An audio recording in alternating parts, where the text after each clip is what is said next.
priority of college savings is a difficult thing in financial planning because it's usually not people's first priority, and it's not even their second priority, and often it's not even on their radar.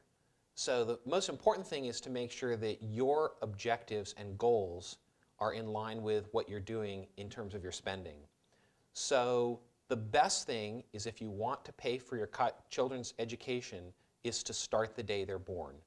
And the reason is because what's most important is time in the markets, not timing the markets.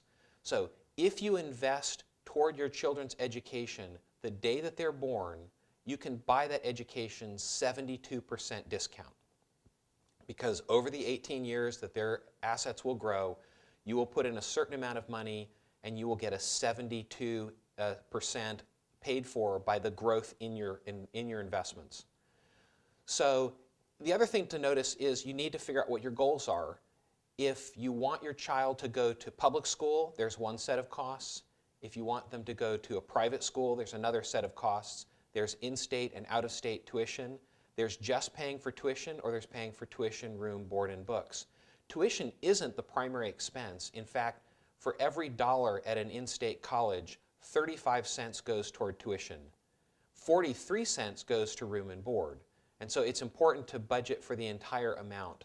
Now, sometimes parents aren't sure that they can really get that kind of money together because parents are trying to save for their retirement, they may have other goals, and then college may be very far down on the list. Grandparents, on the other hand, quite often are willing to spend money on their children's education, and sometimes grandparents are looking for a way to be involved. The good part about saving a little bit as you go is that college 529 plans are an incredibly good investment vehicle. Virginia has 2 of the 5 best college plans in the country. And in each case, Virginia gives you a Virginia state tax write-off when you put money into the account.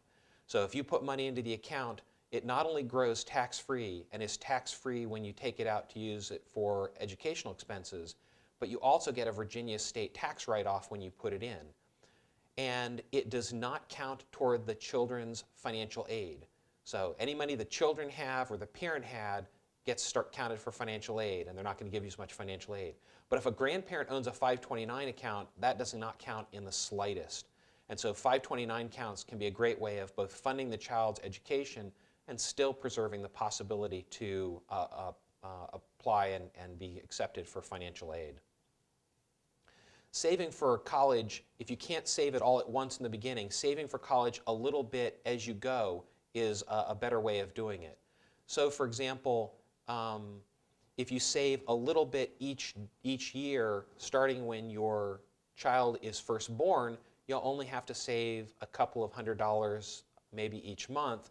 But if you wait until the end, you're going to be saving a couple of $1,000 each month.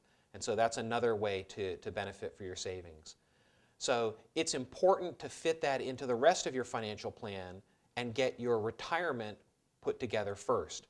The government will loan you money for college, and college is a good expense to get a loan for because it's an investment in your future earnings.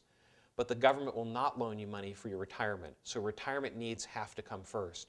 So college planning is part of an overall comprehensive financial plan, and it needs to fit in well with the rest of your resources.